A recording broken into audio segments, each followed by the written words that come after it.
Hello, I'm Stephen Fry, and I've chosen for Celebration Day this portrait, this image, this photograph indeed, of my early childhood and adult hero, Oscar Fingal O'Flaherty Wills Wilde, the great Irish dramatist, thinker, poet.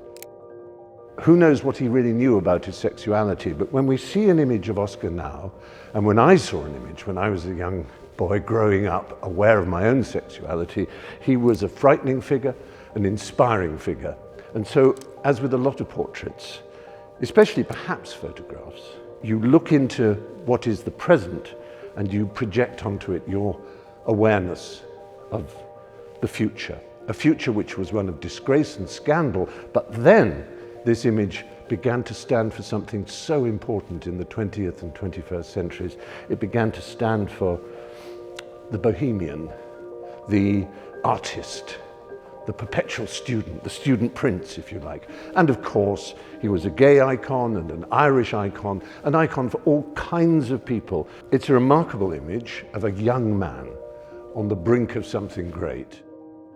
The first time I came across Wilde was because, as a boy of about 11 or 12, I watched the film version of The Importance of Being Earnest, and I was captivated by the language. I couldn't believe it when a young man comes in and kneels in front of a young girl and says, "I hope I shall not offend you if I state quite openly and frankly that you seem to me to be in every way the visible personification of absolute perfection." And I remember thinking, wow, can people really speak like that? It's simultaneously funny and glorious. Then I discovered his life, and it was like a hammer blow to me, because I thought, well, that's my future too. That's how gay men end up, in prison, in disgrace, in exile. And I sort of felt a terror and a pity. But I also felt, as I think a lot of gay people growing up feel, I felt a kind of vindication, an endorsement, that this great man could be an inspiration and that one needn't be ashamed. When he died in 1900, aged 46, his reputation was in tatters, and he possibly believed that he would always be associated with sin and disgrace and scandal. He couldn't necessarily foresee how the world would change.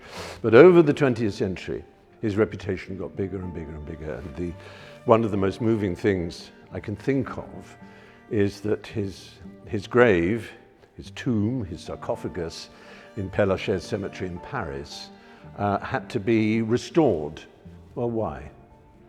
Because the limestone of the Sphinx sculpture that Jacob Epstein had created as his monument had corroded through the number of kisses that had been laid on the stone. Lipstick kisses had reacted against the stone as tens of thousands, hundreds of thousands over the years come from all over the world, and they go to Père Lachaise to see Oscar, and they want so still moved by it, and they want to kiss him. And if only he had known that, if only he had known that that's how he would now stand in the public eye.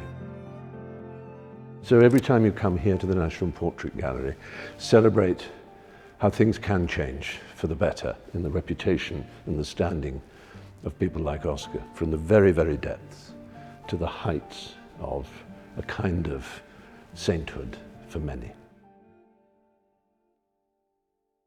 And I would love to know which portrait you would choose for Celebration Day, a portrait that inspires you.